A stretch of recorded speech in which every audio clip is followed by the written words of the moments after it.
Hello, my dear listeners. My name is Margaret, and I'm 70 years old. I've lived through 7 decades of joy, sorrow, triumph, and loss. I've raised children, buried loved ones, built careers, and weathered storms that I never thought I'd survive. But today, I want to share with you a story that might surprise you. A story about love, hope, and the courage to begin again when most people think it's too late. This is a story about finding love after 60, something I never thought would happen to anyone I knew. It's about my dear friend and neighbor Cordelia, who at 67 years old discovered that the heart doesn't have an expiration date. Cordelia Whitmore had been alone for 8 years when I first met her. 8 long years since Harold passed away from that sudden heart attack that stole him from her on a Tuesday morning while he was reading the newspaper in their kitchen. She was 59 then, still young enough to feel robbed, still vital enough to rage against the unfairness of it all. When I moved into the house next door to hers in the autumn of 2019, Cordelia was already 67, and she had built herself a life of careful routines and quiet contentments. Every morning at 7, she would emerge from her blue colonial house with the white shutters, wearing her gardening gloves and carrying a steaming cup of coffee in her favorite ceramic mug, the one with the chipped handle that Harold had given her on their 25th anniversary. Her garden was her masterpiece. Where other yards in our neighborhood had the usual suburban landscaping, Cordelia had created something that belonged in a magazine. Roses climbed the arbor by her front gate, their blooms changing with the seasons from the pale pink of spring to the deep crimson of late summer. Lavender lined the walkway, releasing its fragrance with every footstep. In the back, where I could see from my kitchen window, she had vegetables growing in neat rows and herbs spiraling around a sundial that Harold had installed the year before he died. But it was in her eyes that I first noticed the loneliness. Oh, she was pleasant enough, always ready with a wave and a smile when we passed on the street, always willing to share tomatoes from her garden or advice about which fertilizer worked best for azaleas. But there was something in her eyes, a kind of careful distance, as if she was viewing the world through glass. For the first year we were neighbors, our friendship developed slowly. Coffee over the fence while we both worked in our gardens, shared dinners when the holidays felt too quiet, walks around the neighborhood in the evenings when the air was cool and the sky was painted in shades of purple and gold. Cordelia told me about Harold gradually, in small pieces that she would share and then carefully put away again. He had been an English teacher at the local high school. They had met when she was 23, working as a secretary in the school district office. He wrote poetry, she told me one evening, as we sat on her back porch, watching the fireflies begin their nightly dance. Not good poetry, mind you, but poetry nonetheless. He would leave little verses on my pillow. Terrible rhymes about my morning hair or the way I hummed while I cooked. She was quiet for a moment, traveling back in time to a kitchen where a younger version of herself stood at the stove while Harold scribbled verses on the backs of envelopes. "I wish I'd kept them," she whispered. "All those silly little poems. I threw them away after he died. I couldn't bear to read them. They hurt too much. But now I wish I had them back. Even the terrible ones. Especially the terrible ones." This was the Cordelia I knew for nearly 3 years. Gentle, kind, cultivated, but somehow stopped in time. She lived in the amber of her memories, comfortable there, even as it kept her separate from the flowing river of present life. It happened on a Thursday in early October, 3 years after I'd moved next door to Cordelia. We were in aisle 7 of the grocery store, comparing the sodium content on different brands of dill pickles, when Cordelia reached for a jar on the top shelf and couldn't quite grasp it. "Here, let me help you with that," said a voice behind us. I turned to see a man reaching over Cordelia's shoulder, easily plucking the jar from the shelf. He was tall, probably 6 feet 2, with silver hair that was still thick and wavy, and the kind of face that spoke of outdoor work and easy laughter. His hands were large and capable, with a few age spots and the calluses that come from a lifetime of physical labor. "Thank you so much," Cordelia said, accepting the jar with a smile that seemed somehow different from her usual polite expressions of gratitude. "No problem at all," the man replied, his voice carrying a slight trace of the South, softened by years in other places. "Unused to reaching high shelves. Comes in handy when you're grocery shopping alone." There was something in the way he said that last part that carried weight. Not self-pity, but a kind of rueful acknowledgement of circumstance. "I'm Cordelia," she said, extending her hand, "and this is my friend and neighbor, Margaret." "Pleased to meet you both. I'm Thaddeus, but most folks call me Thad." What followed was a few minutes of pleasant conversation about names, about the grocery store, about how the produce section had been reorganized recently. Normal conversation, but I could see something happening beneath the surface. The way they looked at each other, the way they seemed reluctant to end the conversation and move on. Finally, Thad glanced at his old-fashioned, leather-banded watch. "Well, I should let you ladies get back to your shopping. It was a real pleasure meeting you both." We watched him walk away, and I noticed that Cordelia's eyes followed him until he disappeared around the corner. "Seems like a nice man," I said carefully. "Yes," she agreed, still looking in the direction he had gone. "Very nice." In the car on the way home, she was unusually quiet. Finally, just as we were turning into our neighborhood, she said, "I was just thinking about how long it's been since I've had a conversation with a man. I mean, a real conversation." "What did you think of him?" She considered this for a moment. "He seemed genuine, I suppose. Kind and lonely, maybe. Did you notice how he said he was used to grocery shopping alone? Do you think he's widowed?" "Maybe." I found myself wondering about his story. The next few weeks brought a subtle but noticeable change in Cordelia. She began to pay more attention to her appearance. Her hair got trimmed and styled. She started wearing lipstick again. Most tellingly, she changed her grocery shopping routine, suggesting we go on different days at different times. I understood. She was hoping to see him again. 3 weeks after the pickle jar incident, her hope was rewarded. We were in the pharmacy section when we heard that familiar voice behind us. "Well, if it isn't the pickle jar ladies." "Thaddeus." Cordelia's face lit up in a way I hadn't seen in years. "What a nice surprise." "Please call me Thad," he said with that warm smile. "How are you both keeping?" What followed was genuine conversation about health, aging, cooking for one, and the way their doctors seemed to get younger every year. I found myself becoming a quiet observer, watching the way they looked at each other, the way they seemed to lean slightly toward each other as they talked. When the conversation began to wind down, that surprised all three of us. "I hope this doesn't seem too forward," he said, looking directly at Cordelia. "But I was wondering if you might like to have coffee sometime. There's a nice little place downtown, the Blue Moon Cafe." The silence seemed to stretch for an eternity.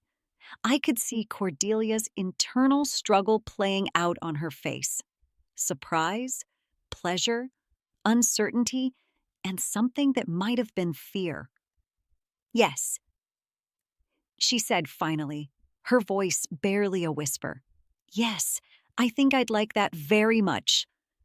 The smile that spread across Thad's face was like sunrise after a long night. Wonderful. Would Saturday morning work for you? Say 10 o'clock?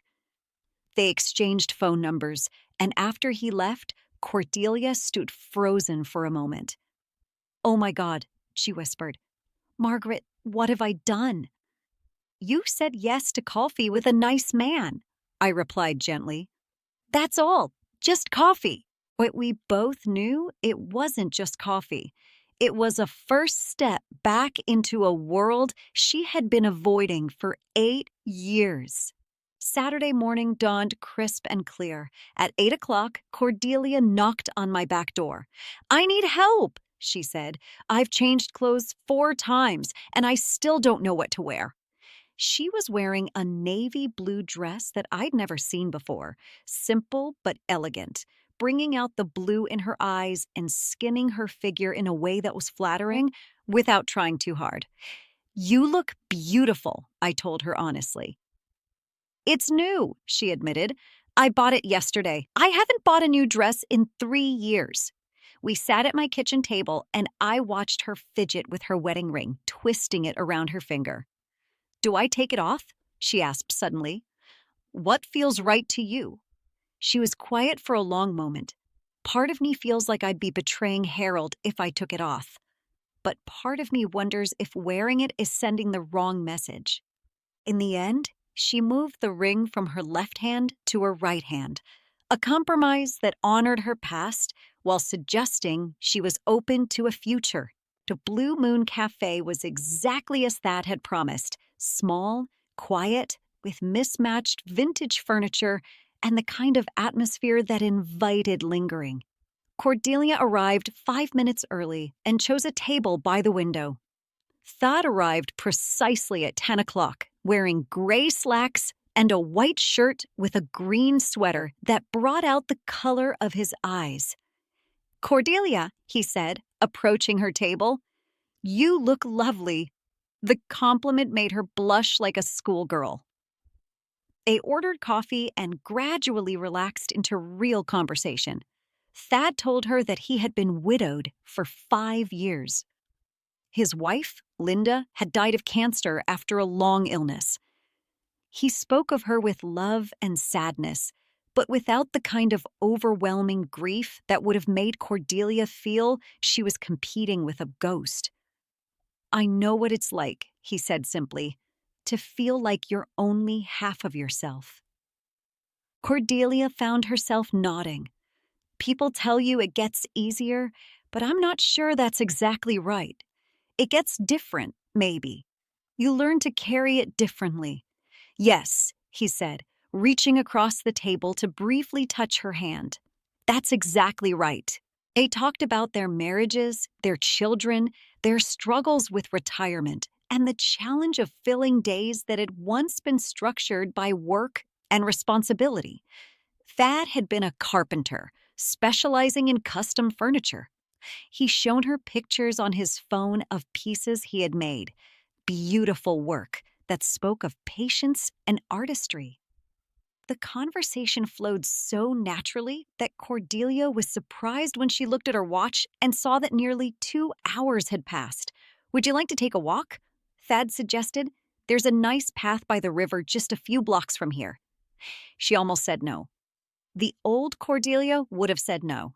But the woman who had bought a new dress, who had moved her wedding ring to her right hand, that woman said yes. They walked along the river path for another hour, their conversation peppered with comfortable silences.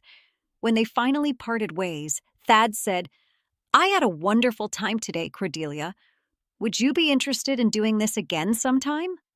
Yes, she said, and this time the word came more easily. I'd like that very much. Maybe dinner next time? Dinner. The word carried more weight than coffee, implied greater intention. But Cordelia found herself nodding. That sounds lovely. The week between coffee and dinner passed with anticipation and anxiety. Cordelia had been married for 41 years. being Harold's wife was woven into the very fabric of who she understood herself to be. The prospect of being someone else's companion felt both thrilling and terrifying.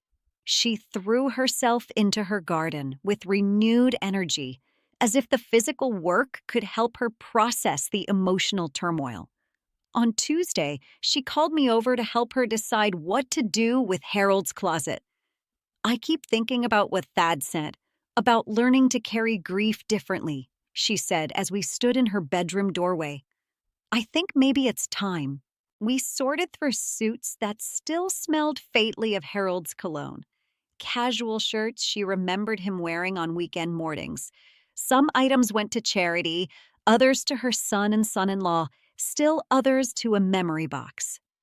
But she kept a few things: his favorite sweater, the shirt he wore on their last anniversary, a jacket that had belonged to his father. "How does it feel?" I asked as we looked at the closet, now half empty but somehow more spacious. "Sad," she said honestly, "but also liberating, I suppose, like I'm making room for something new." Friday evening, she chose a burgundy dress from the back of her closet, something she had bought years ago but never found another occasion to wear. With her silver hair and blue eyes, the color was stunning on her. The restaurant Thad had chosen was Bella Court, a small family-owned Italian place with dim lighting, red checkered tablecloths, and authentic atmosphere. When Cordelia arrived, she found Thad already waiting at a corner table. "You look absolutely radiant," he said, and the sincerity in his voice made her blush. They ordered wine and fell into easy conversation. Thad was honest about his own struggles with loneliness and his surprise at finding himself interested in romance again. "I have a confession to make," he said. "I've been looking forward to this all week, more than I probably should have." "Why shouldn't you have?" He considered this, swirling the wine in his glass. "I suppose because I'd convinced myself that part of my life was over, that at 71, I was too old for this." "And what do you think this is?" The question surprised her as she asked it. Ad met her eyes across the table. "I think it's two people who have been alone too long, discovering that they enjoy each other's company. I think it's the beginning of something that could become very special, if we're both brave enough to let it." "I'm not sure I know how to be brave anymore," she admitted. "Me too," he said, covering her hand with his. "But maybe we can be scared together.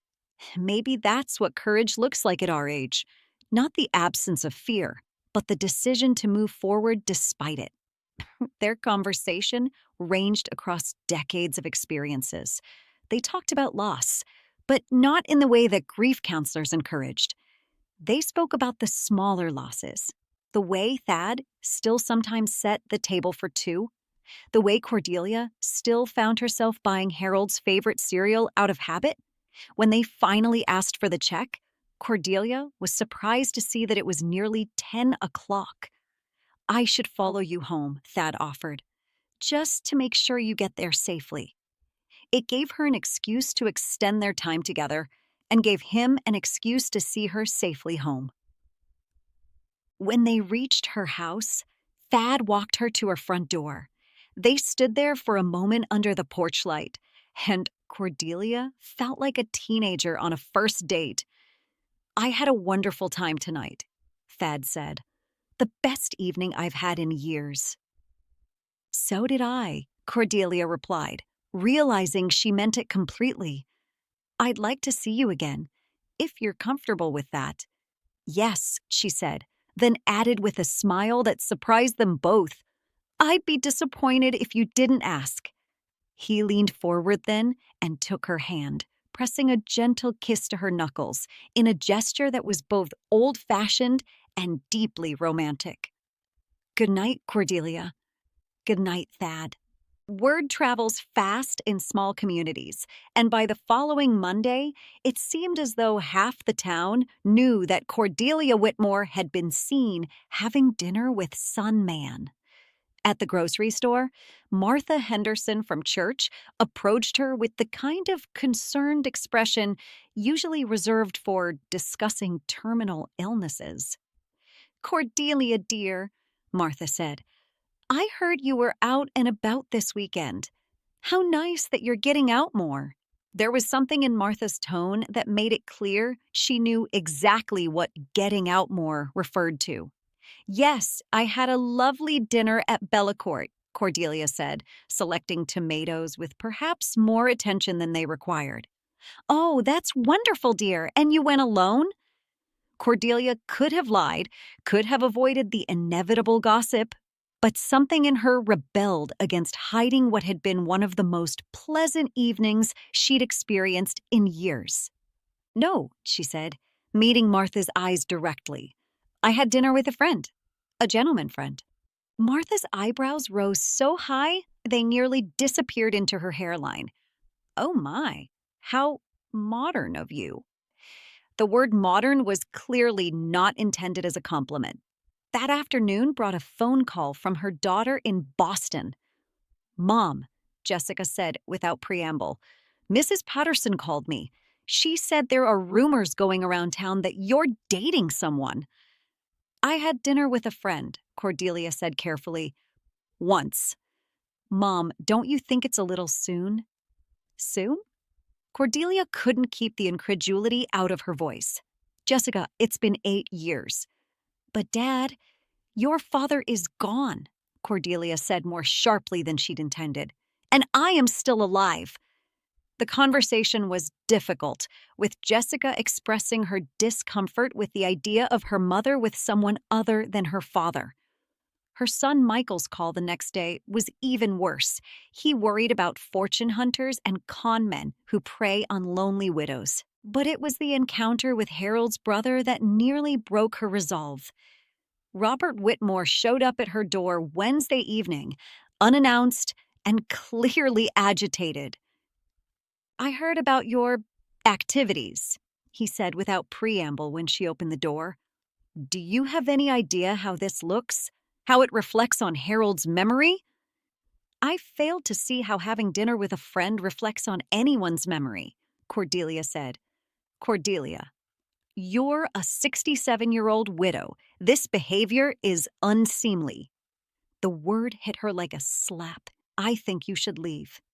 "Harold wouldn't want this for you," Robert pressed on. "He was a traditional man with traditional values. The idea of his wife—" "I am not his wife anymore," Cordelia interrupted, her voice rising. "Harold is dead, Robert. He has been dead for 8 years. I am not required to live in a tomb for the rest of my life just to satisfy your idea of what's appropriate." "So you're just going to forget him? Throw away 41 years of marriage for some stranger you picked up at a grocery store? Get out of my house," she said, her voice steady and cold. "Get out now, and don't come back unless you're prepared to treat me with the respect I deserve." After Robert left, Cordelia sat in her living room and cried. Not the gentle tears of grief she had grown accustomed to, but angry, frustrated tears of hurt and indignation. That night, she called Thad. "I was wondering," she said when he answered, "would you like to have dinner again? Maybe Saturday?" "I would love to have dinner with you on Saturday," he said, and she could hear the pleasure in his voice. "Is everything all right? You sound a little strained." She almost told him about the pressure she was facing, but something held her back. Perhaps a desire to protect this new and fragile thing between them. "I'm fine," she said. "I just realized that I don't want to wait for you to ask me again. I wanted to do the asking this time." His laughter was warm and delighted. "In that case, I accept your invitation with pleasure." After they hung up, Cordelia felt better than she had all week. She was 67 years old, and she had just asked a man on a date. And For the first time since Robert's visit, she remembered that she was the one who got to decide how to live her life. A second dinner date took place at a small bistro on the other side of town. As they settled into a corner booth, Thad looked at her with understanding eyes. "Hiding from the gossips?" he asked gently. Cordelia felt her cheeks warm. "Is it that obvious? I've lived in small communities my whole life. I know how they work." She found herself telling him about the week she'd had. The curious glances, the concerned phone calls, the encounter with Harold's brother. As she spoke, she watched his face carefully, wondering if he would decide she was too much trouble. Instead, he reached across the table and took her hand. "I'm sorry you've had to deal with that," he said. "It's not fair and it's not right. But I want you to know, and I'm not going anywhere unless you want me to." "You're not concerned about your own reputation?" Thad chuckled. "At my age, if people want to talk about me having dinner with a beautiful, intelligent woman, let 'em. I consider that a compliment to my good taste." A simple confidence in his response made something shift inside Cordelia. She was tired of apologizing for her choices, tired of feeling guilty for wanting companionship. "You know what?" she said, straightening her shoulders. "I don't care what people think. I'm enjoying your company, and I'm not going to stop seeing you because it makes some people uncomfortable." "Good," Thad said simply, "because I'm enjoying your company too." That night, when Thad walked her to her car, he asked if she would like to see his workshop sometime. "I'd love to," she said. "I've been curious about your woodworking ever since you mentioned it. How about Sunday afternoon? I could make us lunch, show you around the shop." "That sounds wonderful." Sunday arrived gray and drizzling, but Cordelia dressed in jeans and a warm sweater and drove to Thad's address. His house was a modest ranch-style home with mature oak trees and a neat garden. Thad met her at the door wearing jeans and a flannel shirt, looking comfortable and at home. His house was clean and comfortable, decorated with a mixture of furniture that spoke of decades of living. Some pieces were clearly his own work. A coffee table with intricate inlay, bookshelves that fit perfectly, a dining table that seemed to glow with the warmth of well-cared-for wood. "Linda had quite an eye for decorating," he said, noticing Cordelia's gaze at the delicate touches that spoke of his late wife's presence. "I've left most things the way she arranged them. It feels wrong to change it all." Cordelia understood. She had done the same thing with her own house. Lunch was simple but delicious. Homemade vegetable soup and grilled cheese sandwiches. When the rain stopped, he led her out to the garage, which had been converted into a workshop that took her breath away. The space was immaculate and organized, with tools hung precisely on pegboards and workbenches that showed the wear of decades of use. In the center, on a special stand, sat a rocking chair he was making for his future great-grandchild. It was nearly finished, and Cordelia could see immediately that it was a work of art. The wood was cherry, aged to a deep reddish brown that seemed to glow.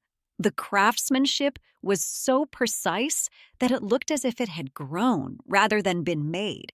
"Oh, Thad," she breathed, running her fingers along the smooth armrest. "It's absolutely beautiful." "Would you like to try?" he asked, gesturing toward a simple piece of pine that had been roughed out into the basic shape of a small bowl. He positioned her at one of the workbenches and placed sandpaper in her hands, then stood behind her, his arms around her as he guided her movements. It was the first time they had been in such close physical contact, and Cordelia was acutely aware of his warmth, his scent, the solid presence of his body. "Feel the grain of the wood," he said softly. "Let it guide you." Don't fight it. Work with it. As they walked back toward the house, Thad suddenly stopped and turned to face her. Cordelia, he said, his voice serious, I need to tell you something. Her heart jumped. Was this where he told her he had changed his mind? I'm falling in love with you, he said simply. I know it's probably too soon to say something like that, but I needed you to know. These past few weeks have been the best part of my day every day. You've brought light back into my life. Cordelia stared at him, her mind reeling. Love? At 71 and 67, they were talking about love? And it should have seemed ridiculous. But it didn't. I think I'm falling in love with you too, she heard herself say. I never thought I would feel this way again. We're capable of it, Thad said, reaching for her hands. Age doesn't kill our capacity to love. It just makes us more grateful when we find it. He kissed her then, gently and sweetly, there in his backyard with the autumn air cool around them. It was Cordelia's first kiss in 8 years, and it felt like coming back to life. When they parted, she was crying, not from sadness, but from the overwhelming relief of discovering that her heart was not buried with Harold. Are you all right? Thad asked, concerned. I'm perfect, she said, laughing through her tears. I'm absolutely perfect. When Cordelia arrived home that evening, she found Jessica waiting in her kitchen. Her daughter had driven down from Boston without calling, which meant she was either very worried or very angry. We need to talk, Mom, Jessica said, about this man you're seeing. Cordelia set down her purse and looked at her daughter, really looked at her. Jessica was 36 years old, married, mother of 2 children, successful in her career. She was a grown woman. But sitting at Cordelia's kitchen table with her arms crossed, she looked like a petulant child. What about him? Cordelia asked calmly. Mom, you can't just start dating someone without thinking about the consequences. What about Dad's memory? What about the family? What about my happiness? Cordelia countered. Jessica looked startled. Your happiness? Yes, my happiness. Jessica, I've been alone for 8 years. 8 years of quiet dinners, empty conversations, going to bed every night with no one to say goodnight to. I've been existing, not living. And now I've found someone who makes me feel alive again. Are you really asking me to give that up? Do you love him? Jessica asked finally, her voice small. Yes, Cordelia said, without hesitation. I do. More than Dad? Not more than your father. Different from your father. Jessica, the heart doesn't have a finite capacity for love. Loving Thad doesn't diminish what I felt for your father. It doesn't erase those 41 years or make them less meaningful.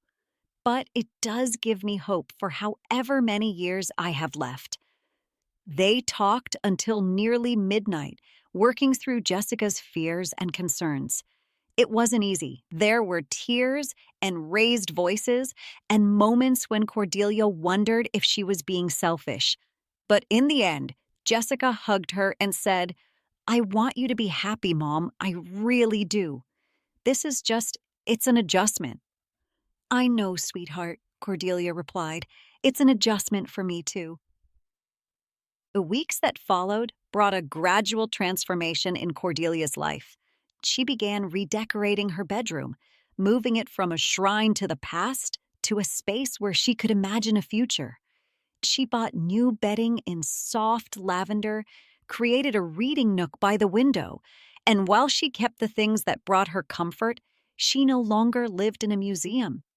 Her relationship with Thad deepened during this time. They settled into a comfortable rhythm of seeing each other 3 or 4 times a week. Dinners, walks, quiet evenings watching old movies, or working together in one of their gardens. Thad had a gentle way of integrating himself into her life without overwhelming it. One evening in November, as they sat by the fireplace in Thad's living room, he brought up the subject that had been weighing on both their minds. I've been thinking about the holidays, he said. About Christmas specifically. I know this'll be the first Christmas you're not spending alone since Harold died. Cordelia had been dreading the holidays. For the past 8 years, she had established a routine. Christmas Eve with Jessica's family in Boston, Christmas Day quietly at home. The thought of navigating the season with a new relationship felt overwhelming. "What are you thinking?" she asked carefully. "I'm thinking we should be honest with your family about us," Thad said. "Not force anything, but not hide either. I'd like to meet your children properly, not as some secret you're keeping." The idea terrified and thrilled her. Introducing Thad to her family meant acknowledging that this relationship was serious, that it had a future. "What if they don't like you?" "Then we'll deal with that when it happens," Thad replied. "But I think they might surprise you. From what you've told me, they want you to be happy." The conversation with Jessica came first, during one of their weekly phone calls. "I'd like to bring someone to Christmas Eve dinner," Cordelia said, her heart pounding. "Thad?" Jessica asked after a pause. "Yes." "Okay.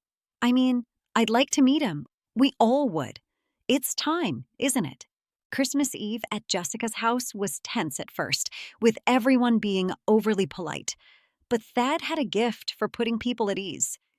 He asked thoughtful questions about Michael's engineering work, complimented Jessica on her home, and spent 20 minutes on the floor playing with his potential step-grandchildren.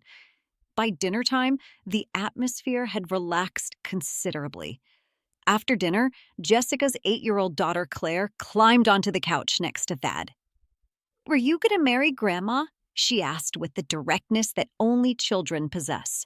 The room went silent, and Cordelia felt her cheeks burn with embarrassment. But Thad just smiled and looked directly at Claire. "I'd like to," he said honestly. "If she'll have me, what do you think about that?" Claire considered this seriously.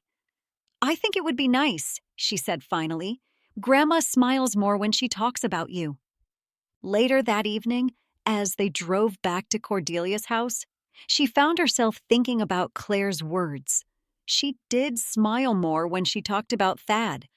She smiled more in general these days. "That went well," Thad said as they pulled into her driveway. "Better than I expected," Cordelia agreed.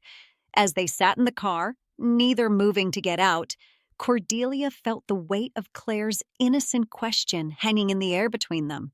Marriage. They hadn't discussed it explicitly, but it had been an unspoken possibility. "Claire asked you a pretty direct question in there," Cordelia said finally. "She did. Kids don't dance around subjects the way adults do." "And your answer was pretty direct too." Thad turned to look at her. It was honest. "I do want to marry you, Cordelia. Not right away, not until you're ready, but eventually. I want to build a life with you." Cordelia felt her heart racing.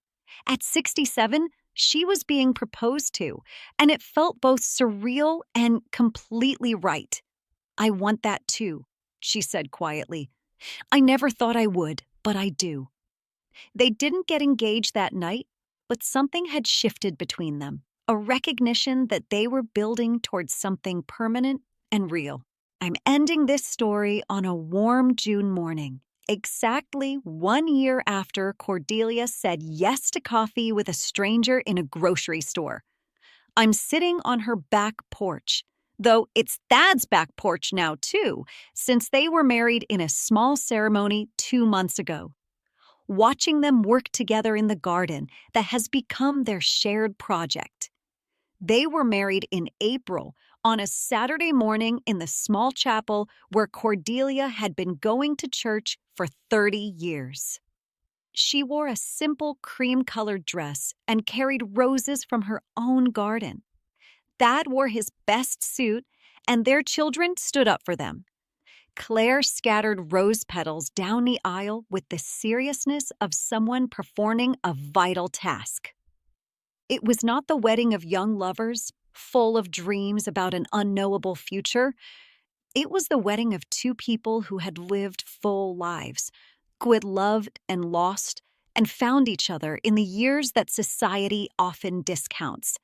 Their vows were simple and honest: to love each other for whatever time they had left, to support each other through the challenges that aging would inevitably bring, to choose each other every day for as long as they both lived.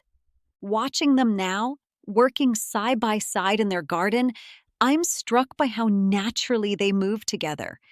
Thad has learned Cordelia's rhythms in the garden, and she has learned to appreciate his more methodical approach to planning and spacing. They compromise, they negotiate, they laugh at each other's gardening superstitions. The tomatoes need more room, Thad is saying, measuring the space between plants with a wooden ruler he made specifically for garden planning. Harold always planted them closer together, Cordelia replies, but she's smiling as she says it, and she adjusts the spacing to accommodate Thad's preferences. It's taken her time to learn to speak of Harold naturally in Thad's presence, without the guilt and anxiety that once accompanied any mention of her first husband. But Thad has never asked her to pretend that Harold didn't exist. And gradually, she has learned that loving Thad doesn't require forgetting Harold. Their house is a blend of two lives now. Thad moved in gradually over the winter months, bringing his furniture and tools and the rocking chair he finally finished just in time for his newest great-grandchild to be born. Some rooms show more of his influence, others more of hers, but all of them feel like home to both of them. The workshop in the garage has become a shared space too. Cordelia has taken up woodworking with surprising enthusiasm, and while she'll never have Thad's skill, she's discovered a talent for the finishing work, sanding and staining and applying the coats of oil that bring out the wood's natural beauty. They've troweled some too, a week in Savannah for their honeymoon, weekend trips to visit Thad's daughters, a cruise to Alaska that had been on Cordelia's bucket list for years. They've discovered that they're compatible travelers, sharing a preference for slower-paced trips that allow time to really see places. But perhaps most importantly, they've learned to be ordinary together. They read the newspaper over breakfast, argue mildly about the thermostat setting, take turns choosing what to watch on television. Cordelia has learned to live with Thad's habit of leaving coffee cups everywhere, and Thad has learned to appreciate Cordelia's need for quiet time in the garden each morning. They're not trying to recapture the passion of youth. They're too wise for that particular illusion. Instead, they've built something different, a love that's grounded in reality, seasoned with loss, and tempered by the knowledge that time is precious and not to be wasted on petty concerns. "What are you thinking about over there?" Cordelia calls to me from where she's kneeling by the pepper plants. "About how beautiful this all is," I reply honestly. "About how glad I am that you were brave enough to say yes to coffee with a stranger." She laughs, and the sound carries the same joy I've been hearing from her for months now.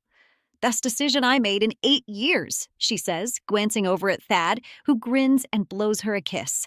They're both in their 70s now, and they know that their time together will be measured in years rather than decades. They know that one of them will likely have to say goodbye to the other, that illness and aging will bring challenges they haven't faced yet. They know that love after 60 comes with realities that young love can ignore. But they also know that love at any age is a gift not to be refused. They know that the heart doesn't stop hoping just because the hair turns gray. They know that it's possible to honor the past while embracing the future, to grieve what was lost while celebrating what has been found.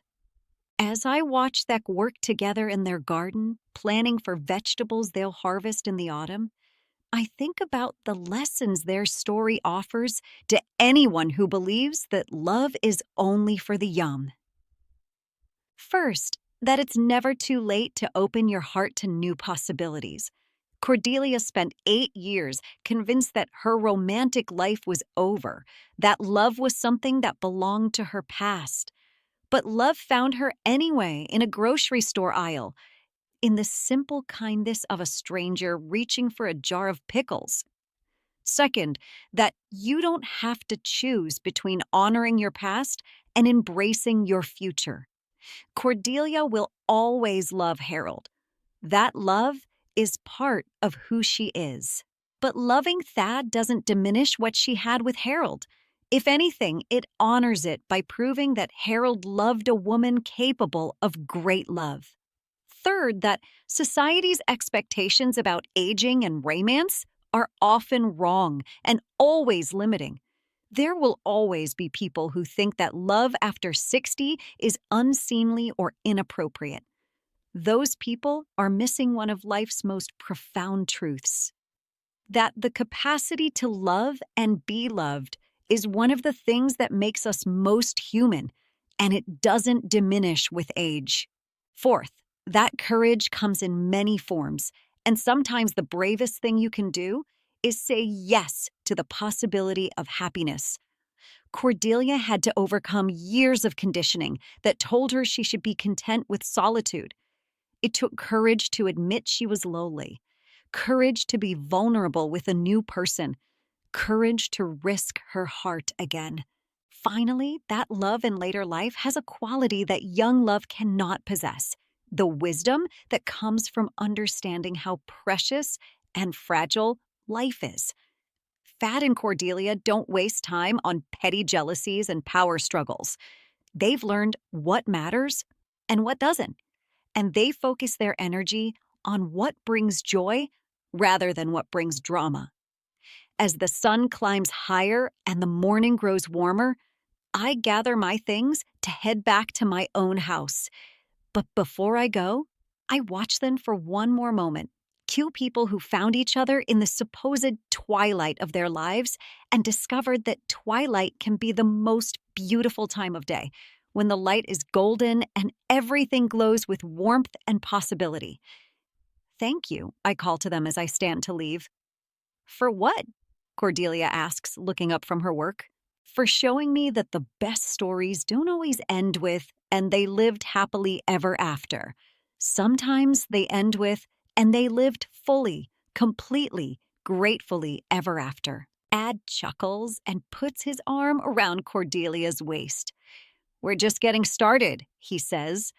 And watching them there in their garden, surrounded by the flowers they've planted and the life they've built together, I believe him completely.